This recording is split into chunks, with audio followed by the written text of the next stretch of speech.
इतिहास के पन्नों में 26 मार्च का दिन गौड़ा देवी के नेतृत्व में भारत में चिपको आंदोलन का आरंभ हुआ था। 26 मार्च 1974 को लाता गांव हेनवाल घाटी गढ़वाल हिमालय में 27 महिलाओं की एक समूह ने पेड़ों को बचाने के लिए पेड़ों के आसपास घेरा बना लिया और यह चिपको आंदोलन के नाम से जाना जाने लगा। डॉक्टर जोनास सॉल्क ने 26 मार्च 1953 में पोलियो से बचाव के लिए नए टीके की घोषणा की थी।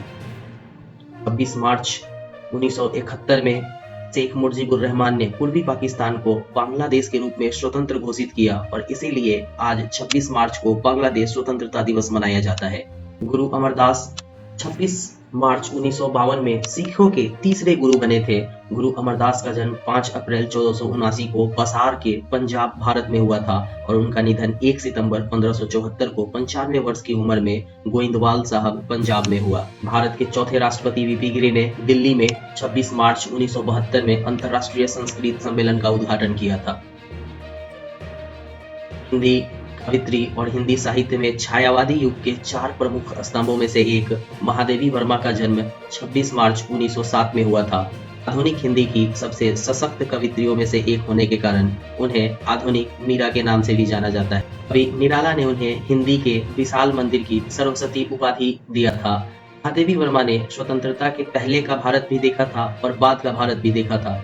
उन्होंने खड़ी बोली हिंदी की कविता में उस कोमल शब्दावली का विकास किया जो अभी तक केवल ब्रज भाषा में ही संभव मानी जाती थी। उन्होंने अध्यापन से अपने कार्य जीवन की शुरुआत की और अंतिम समय तक प्रयाग महिला विद्यापीठ की प्रधानाचार्य बनी रही।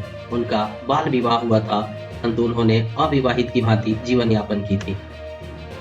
उन्होंने गद्य, काव्य, शिक्षा और चित्रकला सभी क्षेत्रों में नए आयाम स्थापित किए। इसके अतिरिक्त उनकी 18 काव्य और गद्य कृतियां हैं, जिसमें मेरा परिवार, स्मृति की रेखा, पथ के साथी, श्रृंखला की कड़ियां और अतीत के चलचित्र प्रमुख हैं।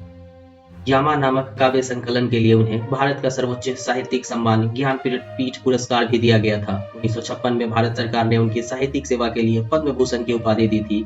1971 में साहित्य अकादमी की सदस्यता ग्रहण करने वाली वो भारत की पहली महिला बनी थी। 1988 में उन्हें मरणोपरांत भारत सरकार की पद्म विभूषण उपाधि से सम्मानित किया गया था और 11 सितंबर 1987 को इलाहाबाद में रात 9:30 पर उनका देहांत हो गया। महाराजा साहिब सिंह पटियाला रियासत के महाराजा थे।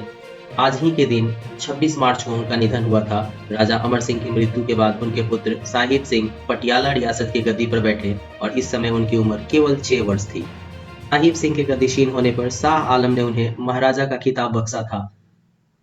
महाराजा साहिब सिंह का जनता पर बहुत प्रभाव था, लेकिन राज्य के अंदरूनी झगड़ों को दबाने के लिए जब उन्होंने मराठा का सहयोग मांगा तब उन्हें पद से हटा दिया गया और उनकी बहन बीबी साहिब कौर ने दीवान का काम करना शुरू कर दिया था। उनकी मृत्यु 26 मार्च आज ही के दिन 1813 को हो गया था। राजकुमार रणवीर सिंह का निधन आज ही के दिन 26 मार्च को हुआ था। वे मणिपुर के 8वें मुख्यमंत्री थे। ये था 26 मार्च का दिन इतिहास के पन्नों में।